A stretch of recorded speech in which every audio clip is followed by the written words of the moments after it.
So hello guys, मैं हूं जतिन गोला और आप लोग देख रहे हैं मेरा चैनल। तो एक बहुत बड़ी अपडेट आ चुकी है कि मैं इस अपडेट को देने में थोड़ा सा लेट हो चुका हूं कि जो हमारे स्टूडेंट्स जो इंजीनियरिंग और जियो फिजिक्स और एमबीबीएस और जियोलॉजी जैसे डिसिप्लिन के फर्स्ट ईयर में हैं, उनके लिए ओएनजीसी ने अपना स्कॉलरशिप पोर्टल ऑन कर दिया है। स्कॉलरशिप पोर्टल तो उन्होंने 1 अप्रैल को ही लॉन्च कर दिया था, बट मैं ये अपडेट देने में आप लोगों को थोड़ा ज़्यादा लेट हो गया हूँ क्योंकि मेरे भी काफ़ी टाइम से एग्जाम चल रहे थे और अभी भी ऑनगोइंग एग्जाम्स हैं और मैं अपडेट लेना थोड़ा भूल गया था। तो जैसे ही आज मैंने वेबसाइट को चेक किया तो मैंने पाया कि हाँ, वहाँ पर अपडेट आ चुका है, तो मेरे को स्टूडेंट्स को अपडेट दे देना चाहिए। तो अभी ये अपडेट इसलिए भी जरूरी है क्योंकि ओएनजीसी स्कॉलरशिप में अप्लाई करने का जो लास्ट डेट है वो 15 मई है और आज हो रहा है 13 मई 2026। तो गाइस, जिन्होंने भी अभी फॉर्म नहीं भरा है तो वो लोग थोड़ा रश करिए, और जो भी मेरी इस वीडियो को देखकर अपडेट ले रहे हैं वो लोग थोड़ा रश करिए और 2 दिन के अंदर ये पहले एप्लीकेशन अप्लाई कर दीजिए। सो पूरा प्रोसेस मैं आप लोगों को फिर से बता रहा हूँ। इससे पहले मैं एक वीडियो में बता चुका हूँ और मैं ही क्यों आप लोगों को ओएनजीसी स्कॉलरशिप के बारे में बताता हूँ हर बार। तो गाइस, इसलिए मेरा भी कुछ पर्सनल एक्सपीरियंस रह चुका है इसका कि मैंने भी अपने टाइम में जब इंजीनियरिंग के फर्स्ट ईयर में था मैंने अप्लाई किया था और मेरा सिलेक्शन इसमें हो गया था, but due to some of my inconsistency और आप जो भी कह लीजिए कि जो उन्होंने मेरे को मेल भेजा था कि आपको अपने डॉक्यूमेंट्स भेजने हैं वेरीफाई कराने के लिए दिल्ली के पर्टिकुलर एड्रेस पे, मैं वो मेल 1 महीने बाद रिसीव करा तो उस वजह से मेरा रह गया। पर उस चीज़ का सारा जो उस चीज़ से मैंने जो सीखा था वो मैंने आप लोगों को एक वीडियो में सब कुछ बता चुका है, उस पर आप लोगों का काफ़ी अच्छा रिस्पॉन्स था। तो बिना किसी देरी के वीडियो को शुरू करते हैं और देखते हैं कि कैसे अप्लाई करना है। और इस बार उन्होंने एक फीचर और डाला है ओटीआर का, तो वो मैं आप लोगों को समझा दूंगा कि कैसे ओटीआर के लिए अप्लाई करते हैं, कैसे अपना ओटीआर नंबर लेते हैं। तो वीडियो को शुरू करते हैं बिना किसी देरी के। हाँ, सो हेलो गाइस, सो आप लोगों को कुछ नहीं करना है, आप लोगों को क्रोम पर जाना है या फिर अपने किसी भी ब्राउजर पे, और उसमें आप लोगों को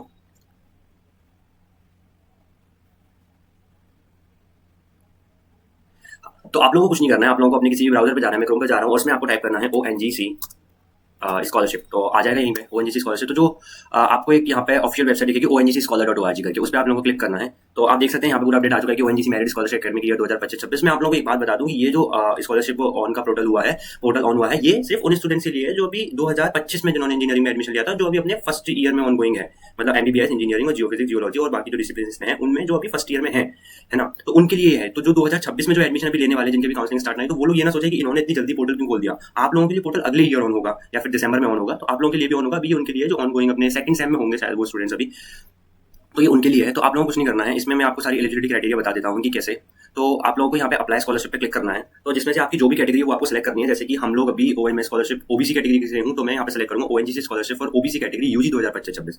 तो यहाँ पे सारी एलिजिबिलिटी दे रखी है कि इनकम क्राइटेरिया आपका 2 लाख से एक्सीड नहीं करना चाहिए, कैटेगरी ओबीसी है, एज लिमिट आपकी एज पर 1 अगस्त 2025 आपकी 13 ईयर्स होनी, 30 ईयर से ज्यादा नहीं होनी चाहिए, जेंडर मेल फीमेल, और मार्क्स आपके। हाँ, तो इसके लिए एक और मैं आप लोगों को बता देता हूँ कि जो मार्क्स का क्राइटेरिया रहता है वो ये रहता है कि आप लोगों का 60% एग्रीगेट होना चाहिए, और अगर आप सीजीपीए के बेसिस पे देख रहे हो तो 12th में आपका 10 में से आउट ऑफ 6 सीजीपीए होना ही चाहिए, तभी आप अप्लाई कर सकते हैं। और अगर आप पीजी के स्टूडेंट्स हैं तो आपका जो भी आप ग्रेजुएशन करके आए उसमें 6 सीजीपी आपका होना ही चाहिए। तो और ये जो स्कॉलरशिप है वो सिर्फ फुल टाइम रेगुलर स्टूडेंट्स के लिए है। तो अभी हम बात करते हैं, अगर आप लोगों को अगर मैं इसके डिटेल्स उसकी बात करूं तो मैं आप लोगों को एक बार डिटेल में भी दिखा देता हूं कि एलिजिबिलिटी क्राइटेरिया डिटेल में। तो आप लोगों को स्कीम पे जाना है और यहाँ पे आप लोग डिटेल में पूरा एलिजिबिलिटी क्राइटेरिया पढ़ सकते हैं कि आप लोगों को कितना अमाउंट मिलने वाला है। तो 48,000 आपको पर ईयर मिलता है, जो कि रिन्यूएबल होता है आपकी 4 ईयर्स और या फिर 5 ईयर्स ऑफ ग्रेजुएशन तक। पर आपको इसके रिन्यूएबल के लिए आपको यहाँ पे लिखा हुआ है कि 60% आपको, मतलब 10 आउट ऑफ 6 सीजीपी आपको हर ईयर में मेंटेन करना होता है, और हर ईयर में मेंटेन करना होता है। और आपका अगर हम बता दें तो अगर आप इस स्कॉलरशिप को लेने के बाद ये सारे एलिजिबिलिटी क्राइटेरिया है कि इसमें क्या क्या डॉक्यूमेंट्स लगेंगे। तो एक बार डॉक्यूमेंट्स की बात कर लेते हैं। तो कास्ट सर्टिफिकेट जैसा आप लोगों को लगेगा ही, बर्थ सर्टिफिकेट के तौर पे जनरली 10th क्लास का मार्कशीट लगता है और क्लास 12th का मार्कशीट लगेगा इन केस ऑफ इंजीनियरिंग और एमबीबीएस स्टूडेंट। और अगर आप पोस्ट ग्रेजुएशन है तो ग्रेजुएशन का मार्कशीट लगेगा। इनकम सर्टिफिकेट आप लोगों का लग रहा होगा जो बताएगा कि 2 लाख से एक्सीड तो नहीं कर रहा। एक ये जो डॉक्यूमेंट है इसमें bank details of the applicant in the ECS form attached by the bank. तो ये कैसा होता है मैं आप लोगों को दिखाता हूँ। मेरे पास मेरे टाइम का जो मैंने बैंक से अटैच कराया था वो रखा हुआ है, मैं आपको स्क्रीन पर दिखा दूंगा। वैसे आप लोग देख सकते हैं ये इस तरीके का ये कुछ डॉक्यूमेंट होगा, स्क्रीन पर आ रहा होगा। तो ये आपको क्या करना है, पहले आपको ये जब आप फॉर्म फिल करोगे ना तो ये लोग आपको देंगे, तो उसको डाउनलोड करना है, प्रिंट कराना है और अपने बैंक मैनेजर जो होगा उसको जाकर उससे स्टैंप लगवाना है और उनसे साइन करवाना है इसको। उसके बाद वापस आपको इसको सॉफ्ट कॉपी में कन्वर्ट करके इस फॉर्म में अपलोड करना होगा। तो ये प्रोसेस है इस वाले डॉक्यूमेंट का।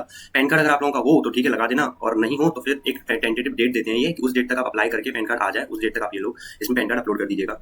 और फिर आपका कॉलेज का जो आईडी कार्ड होगा वो लगेगा, कॉलेज इंस्टीट्यूशन का जो आपने एडमिशन प्रूफ के लिए जो एडमिशन रिसीप्ट होगी, या फिर उस टाइम की आपकी जो फीस रिसीप्ट होगी। मेरे पास उस टाइम तक एडमिशन रिसीप्ट नहीं थी तो मैंने अपनी फीस रिसीप्ट लगाई थी, तो उससे भी लोग मान गए थे, तो फीस रिसीप्ट आप लगा सकते हैं। और अंडरटेकिंग एक ये कॉलेज अंडरटेकिंग देंगे, वो आपको अपनी ब्रांच के एचओडी या फिर जो भी आपका कॉलेज का अथॉरिटी है उससे अटैच करानी पड़ेगी, ठीक है। और हाँ, ये सारा दिया हुआ है कि कितना अमाउंट किसके लिए इन्होंने रख रखा है, और वही है। और लास्ट में अटेंशन, एक कुछ इंपॉर्टेंट बात मैं भी आप लोगों को बताना चाहूंगा कि जैसे अगर आप लोग इस स्कॉलरशिप के बाद किसी और स्कॉलरशिप से बेनिफिट लेते हो तो आप लोगों को जो भी अमाउंट आप लोग ओएनजीसी से लिए हो वो आपको वापस करना पड़ेगा, क्योंकि आप जो भी स्कॉलरशिप लोगे ना, अब इन्होंने एनएसपी जोड़ दिया तो वहाँ से ओटीआर कराना पड़ता है। तो अगर आप कोई और स्कॉलरशिप ले रहे होगे ना तो वो भी एनएसपी से ही लेगी, तो वहाँ पे आपका अपडेट हो जाएगा, तो इन लोगों को पता पड़ जाएगा। तो इसलिए आप लोग अप्लाई, मतलब इस स्कॉलरशिप को अप्लाई करने के बाद अगर आप लोगों को ये मिल जाती है तो किसी दूसरी स्कॉलरशिप में मैं सजेस्ट करूंगा अप्लाई मत करना, रिस्क है। ठीक है। और उसके बाद अब देख लेते हैं, हमने सारा एलिजिबिलिटी क्राइटेरिया देख लिया और एलिजिबिलिटी क्राइटेरिया देख लिया, हाँ सारा कुछ। तो 4 मतलब यही बता रहे हैं यहाँ पे ये लोग कि 48,000 per annum after the completion of year आपको मिल रहा होगा, तो आपको 4,000 पर मंथ के हिसाब से ये पड़ेगा। अब देख लेते हैं कि अप्लाई कैसे करना है। तो अप्लाई के लिए हमें यहाँ पे अप्लाई स्कॉलरशिप पे क्लिक करना है और अपनी कैटेगरी सेलेक्ट करनी है। हमारे केस में ओबीसी कैटेगरी यूजी 2025-26 है, तो इसमें हमें जाना है नीचे। अरे क्या हो रहा है, हाँ, तो इसमें हमें जाना है नीचे।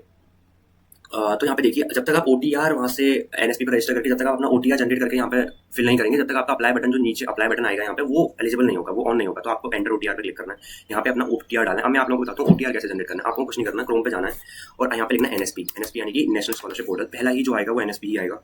तो उधर जाके आपको नीचे स्क्रॉल करना है और यहाँ पे होगा गेट योर ओटीआर, तो आपको यहाँ पे अप्लाई करना है गेट योर ओटीआर पे। इसमें कुछ स्टेप्स होंगे, थोड़ा डाटा स्लो है क्योंकि इसको हाँ। तो इसमें कुछ स्टेप्स हैं, जैसे कि पहली गाइडलाइंस है, तो उसमें आपको पढ़ के कुछ है नहीं, वो मैंने सब पढ़ लिया है।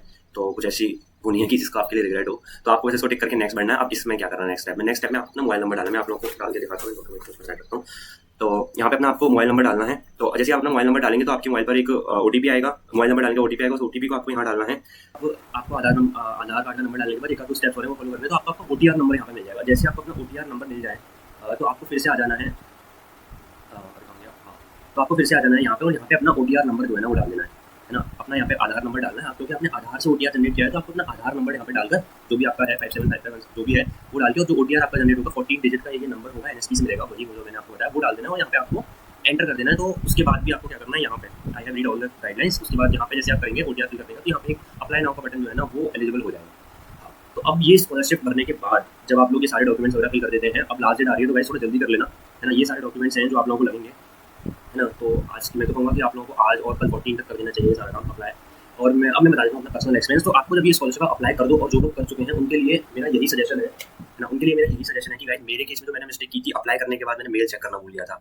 तो आप लोगों को अप्लाई करने के बाद मतलब कॉन्स्टेंटली अपना मेल तो यार चेक ही करते रहा करो, क्योंकि अब हम प्रोफेशनल स्टडीज में आ गए, प्रोफेशनल करियर्स में आ गए, तो हमारा जो भी प्रोफेशनल डॉक्यूमेंट्स वगैरह होते हैं वो मेल पर आते हैं। तो आप लोगों को अपना मेल चेक करते रहना, क्योंकि मेरे केस में मैंने वो मेल मिस कर दिया था जिसमें वो लोग अपने फिजिकल डॉक्यूमेंट वेरिफिकेशन के लिए बुला रहे थे, तो मैं ये स्कॉलरशिप उस वजह से खो बैठा था।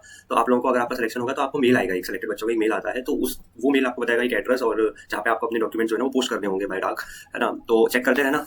और अगर मैं बताऊं कि चांसेस किसको रहेंगे स्कॉलरशिप मिलने के, तो गाइस देखो चांसेस रहते हैं 90% एबव जिसके मार्क्स होते हैं ना 12th में, उसके चांसेस ज़्यादा रहते हैं। बट मैंने बहुत सारे केसेस ऐसे भी देखे हैं जिसमें लोअर परसेंटेज पर भी आपको स्कॉलरशिप मिल गया है, क्योंकि वो लोग बिलो पॉवर्टी लाइन जो होते हैं ना, जिनका इनकम ज़्यादा ही कम होता है फैमिली, उन लोगों को भी प्रायोरिटी पर रखते हैं। तो और कुछ भी हो, अप्लाई करने में क्या जा रहा है, एक बार अप्लाई कर तो शायद आ जाए, क्योंकि 48,000 अलॉन्ग द 4th ईयर कुछ आपका अमाउंट 4.16 कुछ 2 लाख के आसपास आपका छू जाएगा। तो 2 लाख रुपए बहुत ज़्यादा हेल्प करेंगे आप लोगों के ग्रेजुएशन में।